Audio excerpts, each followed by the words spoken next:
نے ہمیں پیدا کیا ہے، جب وہ ہمیں اس دنیا میں لے کے آئے، آپ یہ دیکھیے کہ اللہ سبحانہ تعالیٰ نے جو انسان کی معراج سمجھ لینا کہ جب ہم کامیابی کی طرف چلے جاتے ہیں تو ہمیں کیا ملتی ہے؟ جنت ملتی ہے، اور اللہ تعالیٰ نے ماں کے قدموں تلے جنت کو کر دیا، سبحان اللہ۔ اور پھر اس کے بعد اللہ سبحانہ تعالیٰ کہتے ہیں کہ اگر کوئی بچہ اپنے ماں باپ کے لیے ان کی عیادت کے لیے جاتا ہے یا ان سے بات کرنے کے لیے جاتا ہے یا ان کو ملنے کے لیے جاتا ہے تو ہر قدم پر اس کے 100 گناہ معاف ہو جاتے ہیں، ہر قدم پر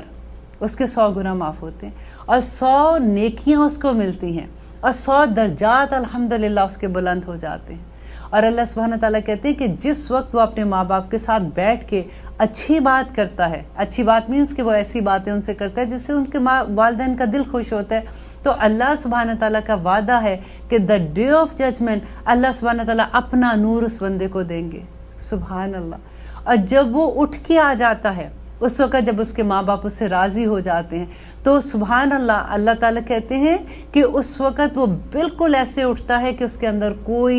ایک غلطی، کوئی ایک برائی نہیں باقی بچتی ہے، اللہ تعالیٰ پاک صاف کر کے اس کو اٹھاتا ہے۔ آپ نے وہ واقعہ بھی سنا ہوگا کہ غار میں جب 3 لوگ پھنس جاتے ہیں، ہر کوئی اپنی اپنی ایک کوئی نیکی یاد کرتا ہے اور کہتا ہے کہ اللہ سبحانہ تعالیٰ اگر آپ کو میری وہ نیکی پسند ہے، وہ آئی تھی اس وقت، تو اس کے بدلے میں اللہ سبحانہ تعالیٰ یہ پتھر ہٹا دے۔ اور ان میں سے ایک آدمی جو آخری دفعہ جو تیسرے والا ہوتا ہے وہ اللہ تعالیٰ کو اپنے والدین کے ساتھ اپنے احسان کا جو معاملہ ہے وہ یاد کراتا ہے اور کہتا ہے کہ یا رب العالمین، وہ میں نے اپنے والدین پہ جو نیکی کی تھی، اگر آپ کو وہ میری نیکی پسند آئی تو اس کے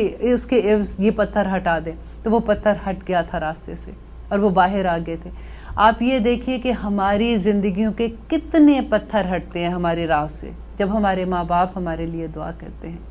ہمیں یہ لگتا ہے نا کہ کوئی نہیں، یہ پتہ نہیں کیسے اچانک ہی یہ چیز ہمارے ساتھ ہو گئی، اچانک کچھ نہیں ہوتا، یہ آپ کے ماں باپ کی دعائیں لگی ہوتی ہیں۔ دیکھیں جب وہ زندہ ہوتے ہیں، کبھی جب وہ بوڑھے ہو جاتے ہیں، سم ٹائم بچوں کو یہ لگتا ہے کہ ان کی بیماری پہ اتنا خرچہ آ جاتا ہے، ان کی تو دعائیں اتنی خرچہ آ جاتا ہے، ان کی دعائیوں پہ اتنے پیسے لگ جاتے ہیں۔ آپ یہ سوچیں کہ ان کی دعاؤں سے جو آپ کے رزق میں برکتیں آتی ہیں، جو اللہ سبحانہ تعالیٰ آپ کو اتنا نوازتا ہے، ان کی دعاؤں کی وجہ سے وہ سب کچھ چل رہا ہوتا ہے۔ اللہ سبحانہ تعالیٰ نے ماں کا درجہ کہتے ہیں کہ ایک صحابی نے پوچھا نبی صلی اللہ علیہ وسلم سے کہ آپ مجھے یہ بتائیں کہ میرے اچھے سلوک کا، احسن سلوک کا کون سب سے زیادہ حقدار ہے؟ تو نبی صلی اللہ علیہ وسلم نے فرمایا تمہاری ماں۔ اس نے پھر پوچھا دوبارہ سے کہ ٹھیک ہے میری ماں ہے، پھر اس کے بعد